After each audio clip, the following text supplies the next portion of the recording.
आज मैं आपसे ये नहीं कहूंगी कि आपको फॉरगिव करना चाहिए या नहीं करना चाहिए।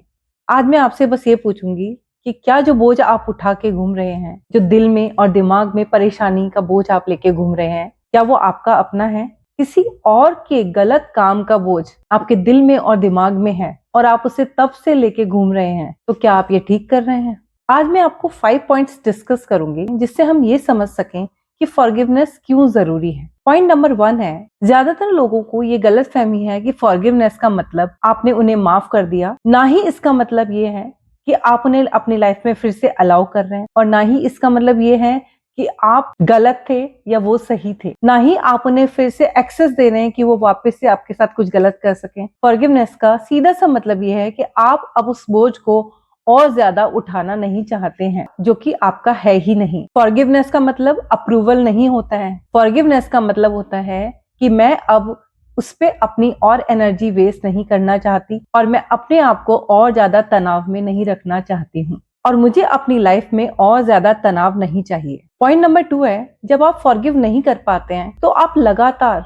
रोज उस बात को याद करते हैं। वो दुख, वो हरेसमेंट, वो धोखा, वो इंसल्ट आपको बार बार याद आती है, और आप सेम सिचुएशन को बार बार फील करते हैं और उस परेशानी को फिर से झेलते हैं। फॉरगिव ना करना उनके लिए पनिशमेंट नहीं है, फॉरगिव ना करना आपके लिए पनिशमेंट हो जाता है और घुटन बन जाता है। थर्ड पॉइंट इज, ज्यादातर अच्छे लोग और ज्यादा सफर करते हैं। जब वो फॉरगिव नहीं कर पाते हैं तो वो ओवर थिंकिंग करते हैं, और अगर वो माफ नहीं कर पाते हैं इसका मतलब ये नहीं है कि वो वीक है, इसका मतलब है कि वो इमोशनल है। और जब वो माफ नहीं कर पाते हैं तो वो ओवर थिंकिंग करके अपनी मेंटल पीस को और ज्यादा डिस्ट्रॉय कर देते हैं और खुद को लगातार ब्लेम भी करने लगते हैं उस गलती के लिए जो उन्होंने की ही नहीं है, क्योंकि वो ओवर थिंकिंग कर रहे हैं। ज्यादातर लोग सोचते हैं कि हम फॉरगिव करने की कंडीशन में नहीं है, और फॉरगिव हम तब करेंगे जब थोड़ा हमारे मन में थोड़ी फीलिंग चेंज होगी। फॉरगिवनेस को अगर हम समझें तो ये उसी तरह से है जैसे अगर हमारे चोट लग जाए और हम उस पर मरहम पट्टी ना करें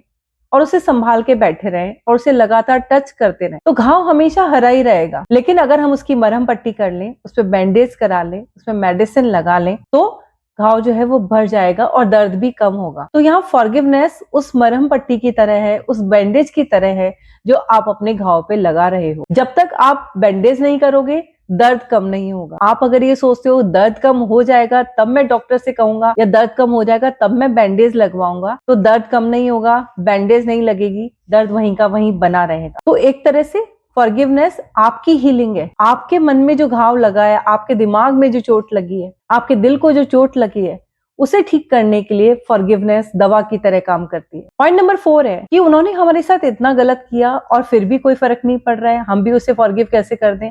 तो आप ये ध्यान रखिए कि आपके हाथ में अपना कर्मा है कि आप उसे माफ करें और अपने आप को हल्का करें। आप इतना ध्यान रखिए कि कर्मा जो है वो कभी नहीं भूलता है कि किसने क्या किया है। जिसका जो कर्म है उसको उसका फल मिलेगा ही मिलेगा, चाहे वो कहीं भी जाके बैठ जाए। अगर आपको लगता है कि किसी ने आपके साथ गलत किया है, उसका फल देने की जिम्मेदारी आपकी नहीं है, उसका फल देने की जिम्मेदारी कर्मा की है, भगवान की है।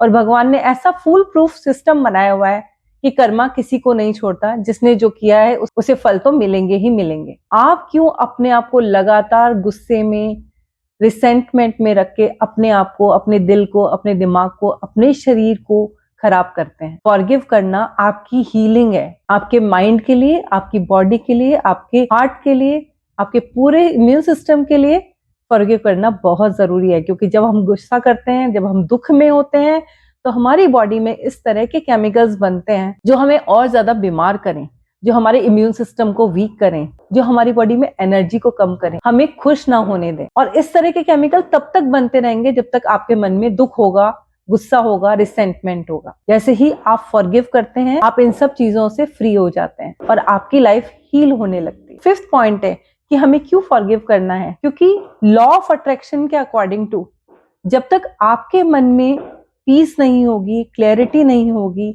हार्मनी नहीं होगी, आपकी लाइफ में हैप्पीनेस, सक्सेस एंड प्रॉस्पेरिटी नहीं आएगी, और आप अपनी लाइफ को फुल्ली एंजॉय भी नहीं कर पाओगे। इसीलिए टू अट्रैक्ट गुड, आपको अपनी लाइफ में से नेगेटिविटी को हटाना ही पड़ेगा। जब आप अपनी लाइफ में से नेगेटिविटी को हटाएंगे तभी पॉजिटिव चीजों की आपकी लाइफ में जगह बनेगी और आप अपनी लाइफ को, अपनी फैमिली को और अपने फ्रेंड्स के साथ अपनी लाइफ को बहुत अच्छे से एंजॉय कर सकेंगे। और लास्ट में मैं बस आपको यही कहना चाहती हूँ कि फॉरगिवनेस किसी के कहने से या फोर्सफुली नहीं की जा सकती। फॉरगिवनेस आपको रियलाइज करना है, अपने मन में सोचना है कि क्या ये जो फीलिंग है, ये जो दुख की, ये जो गुस्से की, ये जो तनाव की फीलिंग है, क्या ये फीलिंग किसी भी तरीके से मुझे कोई बेनिफिट कर रही है? और अगर आपको लगता है कि वो आपको किसी तरह का बेनिफिट नहीं दे रही है, बल्कि आपकी पीस ऑफ माइंड, आपकी फैमिली की खुशियां और आपका प्रॉस्पेरिटी को छीन रही है, जब आप खुद इस चीज को रियलाइज कर पाएंगे, अपने मन से फील कर पाएंगे कि ये चीज आपको किसी भी तरह का फायदा नहीं दे रही है, बल्कि आपकी लाइफ को खराब कर रही है, जब आप दिल से कर पाएंगे, तब फॉरगिवनेस करने का फायदा है। बैठ के सोच के मन से निकालिए कि आपकी लाइफ में उस इमोशन की, उस फीलिंग की, उस पर्सन की और उस पर्टिकुलर सिचुएशन की अब कोई एग्जिस्टेंस नहीं है, आपको वो नहीं चाहिए। आप उस बोझ को और आगे लेके नहीं जाएंगे। आप अपनी लाइफ को फ्री होके हैप्पीनेस और हार्मनी के साथ जिएंगे, तब जाके आप सही में फॉरगिव कर पाएंगे। अगर आपको समझ आया तो कमेंट कीजिए, आई फॉरगिव।